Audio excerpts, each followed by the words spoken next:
Welcome to the Extraordinary Everyday Podcast, where women come to be inspired and motivated to become the best version of themselves and elevate the quality of their everyday. Now, here's your host, certified life coach, Wendy Johnson. Welcome back to the Extraordinary Everyday. I'm your host, Wendy Johnson. I'm excited to be with you today. We have beautiful weather here, close to 80 degrees, and I have all my windows open.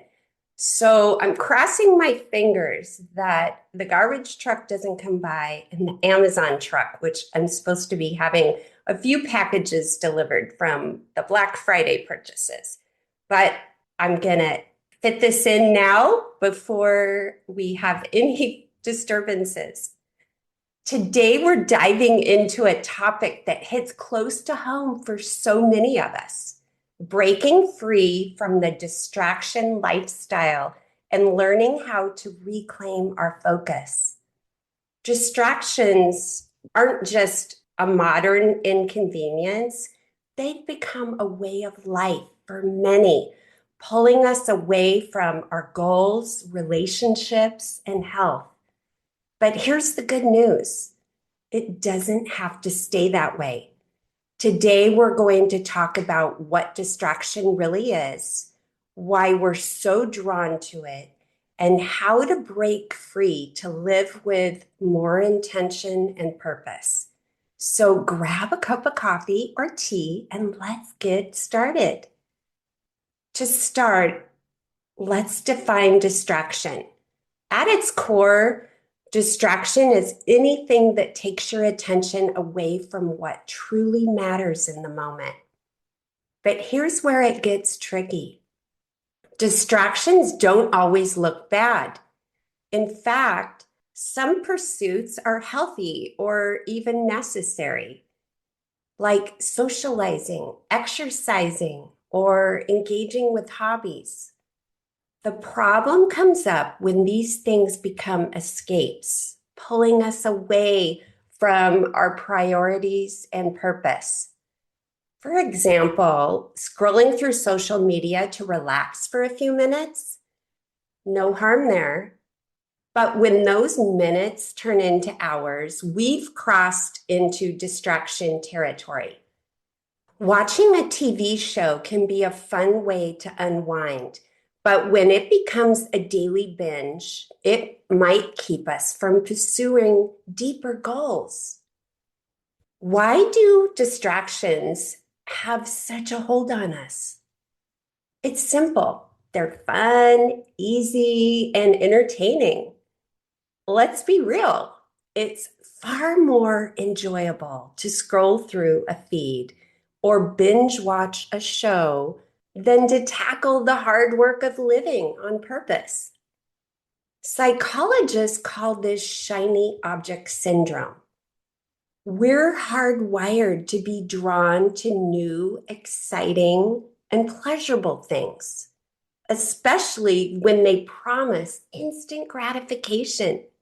We get an instant dose of dopamine when we get ourselves distracted. But here's the trade-off.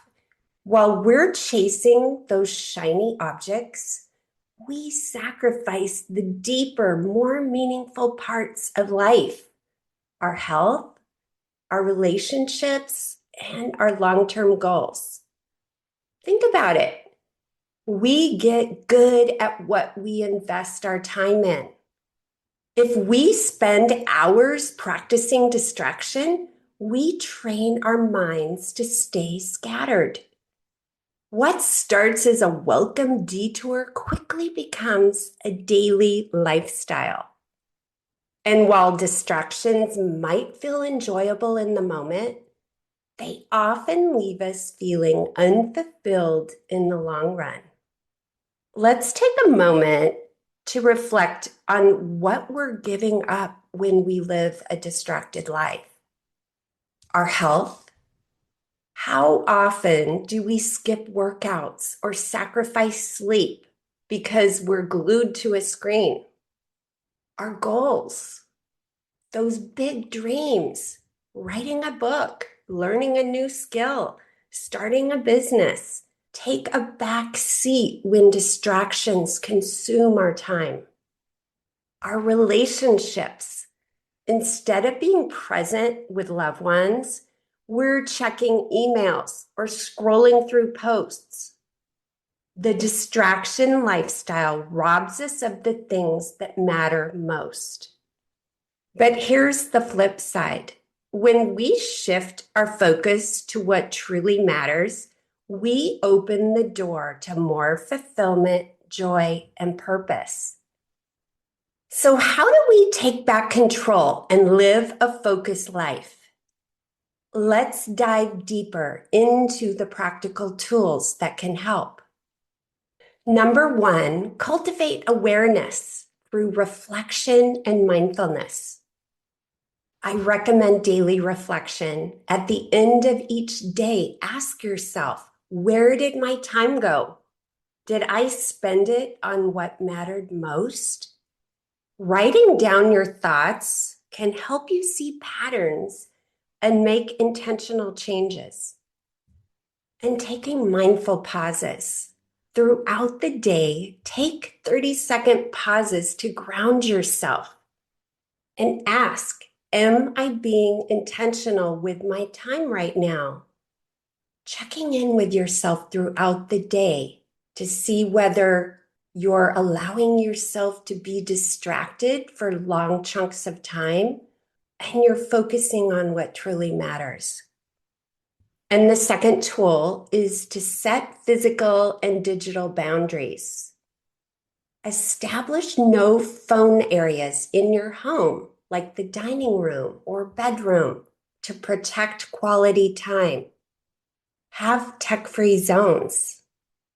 I notice if I am looking at my phone when I'm working in my office, I'll put my phone in another room. And I can do the Pomodoro method from my computer screen. And then batch your notifications. Turn off notifications and check messages or emails at scheduled times instead of constantly checking them. This helps reduce the ping addiction. And the third tool is to prioritize and plan for deep work. Time block your day. Divide your day into focus blocks. Start with your hardest and most important task when your energy is highest. For me, it's in the morning between 10 and 12. Also, ritualize your focus sessions. Create a mini routine before starting focus work, such as lighting a candle, setting a timer, or doing deep breathing. The fourth tool is to reevaluate shiny objects. Pause before saying yes. When a new opportunity or idea excites you, ask yourself, does this align with my current goals? Was this my plan for today? Will this distract me from what I've already committed to? When you ask yourself those questions and you pause before the distraction, you can catch yourself. And have a shiny object journal. Keep a list of tempting distractions. Write them down and revisit after a week. Often, their appeal fades. The fifth tool is to build resilience for the hard work of living on purpose. Embrace small wins. Break your goals into tiny, manageable steps. Completing even one step builds momentum. Get the win. And reward yourself for focus. Celebrate periods of focus with something you enjoy. A walk, a favorite snack, or time for a hobby. After you've done your focused work, then you can reward yourself with something pleasurable. Before we wrap up this segment, I'd like to answer some questions submitted by listeners. These were sent in through email and social media. Thank you for sharing your thoughts. Question 1, how do I stay focused when I work from home and everything around me feels like a distraction? Great question. Here are some tips. Create a dedicated workspace that signals to your brain, this is where I work. Also, start your day by writing down your top 3 priorities and tackle them one at a time. Additionally, use a timer to work in bursts like the Pomodoro technique, and give yourself permission to step away during breaks. I do the 25-minute on and the 5-minute break. I get up, walk around, use the restroom, get a drink of water from the kitchen, and then I get back to more focused work time. Question 2. I feel like I'm always drawn to social media, even when I know I have more important things to do. How can I stop? Social media is designed to pull you in. It's not your fault. Here's what helps. Log out of your accounts after each session. That extra step can stop mindless scrolling throughout the day. And replace your social media time with something equally rewarding, like texting a friend or reading an inspiring book. Additionally, consider apps that limit your social media use, like Stay Focused or Freedom. Question 3. I have so many ideas and goals, but I never seem to finish anything because I get distracted. How do I fix this? I've got you here. This sounds like shiny object syndrome. Try this. Pick 1 or 2 goals to focus on for the next month. Write them somewhere visible. Also, set a separate time to brainstorm new ideas so they don't derail your current progress. I love hearing from you. If you have more questions about distraction and focus, send them to me at wendy@ontracklifecoaching.com or DM me on Instagram. I might feature them in an upcoming episode. And to close, breaking free from the distraction lifestyle isn't about perfection. It's about progress.